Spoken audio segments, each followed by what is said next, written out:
Can you handle your emotions?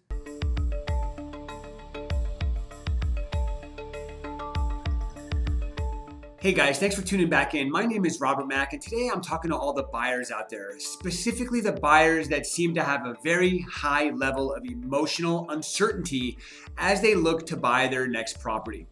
It's no secret that home prices are climbing. It's no secret that interest rates are historically low. It's no secret that demand is higher than it's ever been, and so is affordability. And so what that does is it puts the sellers in the driver's seat. And because the sellers are in the driver's seat, they want everything their way. And so a lot of times, if you're a buyer, you have to remove your appraisal contingency because the appraiser may not justify the value that you're paying. A lot of times the seller wants the rent back, and that's going to cost you money, especially if the rent back is free.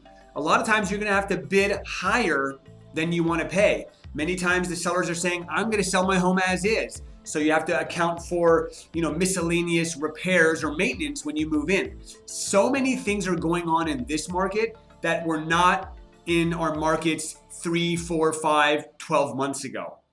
And what that does is it's creating a really high level of emotional uncertainty for the buyer, because what they're doing is they're looking at the numbers, they're looking at the price, they're looking at the rent back, they're looking at the appraisal gap, they're looking at all these things. They're like, this is going to cost me a ton of money.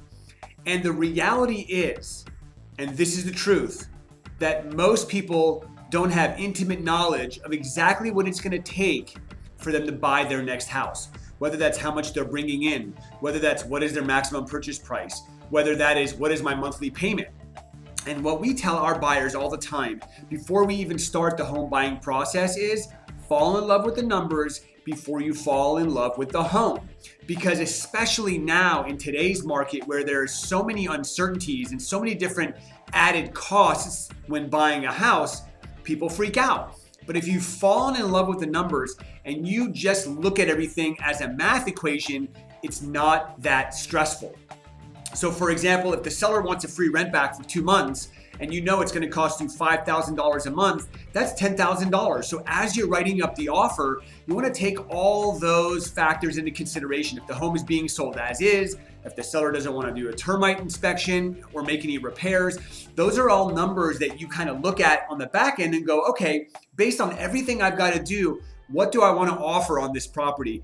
And when holistically the numbers add up and make sense, you're going to have a lot more certainty. So the message is super straightforward and simple today.